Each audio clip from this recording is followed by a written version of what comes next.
Good afternoon everyone, I will be reporting on problem 17, hand helicopter. The problem statement asks us to make a simple hand helicopter by attaching rotor blades to a vertical stick. When the helicopter is spun sufficiently quickly and released, the helicopter moves upwards. We are tasked to investigate the liftoff and maximum height of the helicopter. Some relevant physical factors to investigate include the angle of attack, the blade dimensions, the number of blades, the mass of the helicopter, the length of the stick, and the helicopter's initial angular velocity. Here is my content for today. First, let's take a look at some basics. We used software to design 3D models of helicopters with rectangular blades and 3D printed them. The helicopter is placed in a holder which is connected to a pulley by a belt. The pulley is rotated by a motor whose speed is measured by a tachometer. A ball bearing allows the holder to rotate freely. The helicopter stick rotates in the metal holder. The helicopter is kept in place by the grooves as the helicopter rotates. When the motor stops, the holder stops rotating. This causes the helicopter to be released from the holder by sliding up the ramp. First, let's look at the main forces affecting the helicopter's flight: lift and drag. Air at the bottom of the blade moves slower. As a result, it has a higher pressure than the faster air moving on top. This generates an outward force on the helicopter, which is lift. The angled wing of the helicopter also deflects air downwards. By Newton's third law, the air exerts an outward force on the wing, generating lift. As the helicopter flies, three types of drag come into play. The first, induced drag, is caused by the difference in pressure that exists above and below a wing. These pressures meet at the wingtip and form a vortex, which causes drag. The second is skin friction drag, caused by friction between the air and the wing surface. Finally, there is foam drag, caused by air pushing against the wing.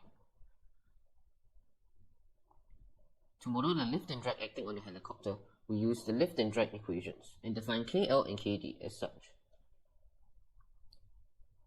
Next, we analyze the forces acting on the helicopter to find the total lift and drag. When a point on the wing is observed, we note that it has a tangential velocity due to the wing's rotation and a vertical velocity due to the helicopter's movement.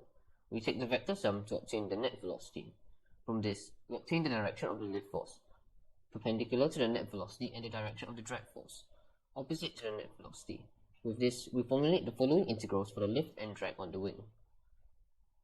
Performing the bounded integration, we obtain the following expressions for the forces acting on the wing. Next, applying Newton's second law, we formulate two simultaneous differential equations which we solve to predict the motion of the helicopter, including the maximum height. However, KL and KD cannot be found by our analytical theory. Hence, computational fluid dynamics is used to numerically solve the Navier-Stokes equations for incompressible flow with the helicopter blades as a moving mesh to find them. Now, we move on and characterize our blades. To measure the lift, the blades are attached to a powered motor by a 3D printed adapter and placed on a weighing scale to measure the lift produced. To obtain KL, we record the lift for varying angular velocities and fit the curve to this equation. To measure the drag, the propeller is attached to some ball bearings clamped by a retort stand and given an initial spin. The motion is then recorded. We fit the theoretical spin down of the blades to the experimental data. This is a graph of KL against the angle of attack. We note a good agreement between our computational fluid dynamics simulation and our experimental results. There is an initial linear increase in KL. Interestingly, at a critical angle, there is a deviation from this linear trend. The thinner blade also produces slightly more lift than the thicker blade. Moving on to drag, we note that KD increases as the angle of attack increases. We note that the thinner blades experience less drag. To explain this, let's analyze the airflow around the blade. With a small angle of attack, there is no separation of the air flowing above and below the wing. In addition, as the angle of attack increases, more air is deflected downwards, increasing lift.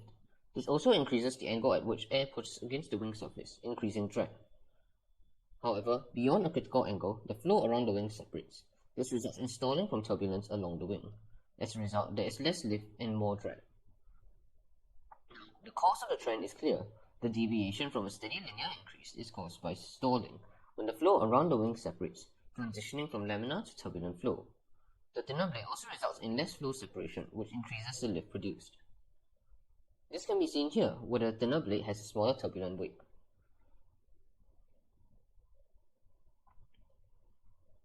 Moving on, we will investigate the helicopter's motion. The problem statement states that the helicopter moves upwards when the stick is twisted at a high enough speed and let go. We observe that below this speed, the hand helicopter cannot lift off, while above this speed, the hand helicopter is able to lift off. For the hand helicopter to take off, it must generate sufficient lift to overcome weight. This occurs when its rotation is sufficiently fast. Hence, we define omega star to be the minimum angular velocity for the hand helicopter to take off. Since the lift generated must be equal to the weight of the helicopter, we formulate an equation to find omega star. Solving this equation, we are able to obtain the following analytical expression for the minimum angular velocity for the hand helicopter to take off. To find the minimum angular velocity for liftoff, we spin the helicopter in a holder which is connected to a motor box with built-in tachometer. A pin on the holder pushes the helicopter blade. The angular velocity is slowly increased until the helicopter lifts off, indicating that it has overcome weight. We then plot the minimum angular velocity for liftoff for varying angles of attack. There is a good agreement between our theory and experiments. We note a decrease in angular velocity as more air is deflected downwards by a blade with a larger angle of attack. However, this decrease slows down due to stalling as explained previously.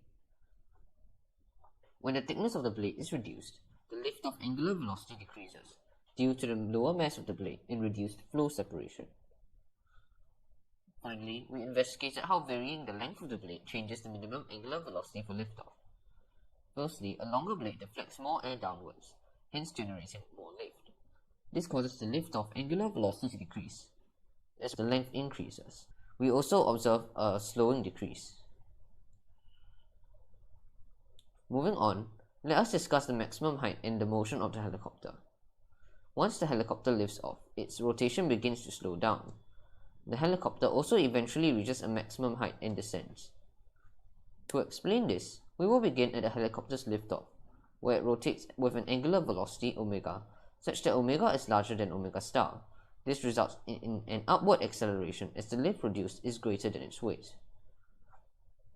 Following this, the helicopter's rotation slows down due to drag. This causes its angular velocity to decrease below omega star, and the hand helicopter generates less lift than weight. As a result, it slows down, eventually reaching a maximum height and descending.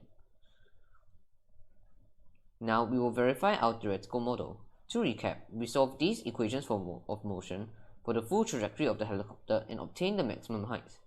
We have plotted the maximum height against the angular velocity at release, attaining a good agreement with our theoretical model. We note that as the initial angular velocity increases, the maximum height increases due to the greater lift produced. The graph also intersects x-axis at the minimum angular velocity for liftoff. We conducted experiments on angles of attack 20, 25, and 35 degrees. The maximum height increases when the angle of attack increases from 20 to 25 degrees. However, the maximum height decreases when the angle of attack increases from 25 degrees to 35 degrees due to greater drag. Greater drag also causes the gradient of the graph to become gentler. Next, we conducted experiments on blades of 7, 8, and 9 cm lengths, obtaining a good agreement with our theory. The longer blade has a lower lift-off angular velocity due to the greater lift generated. As the length of the blade increases, the maximum height also increases due to the larger moment of inertia of the helicopter, which reduces the impact of drag, as well as the greater lift produced. Next, we conducted experiments with 1mm and 2mm blades and obtained a good agreement with our theory.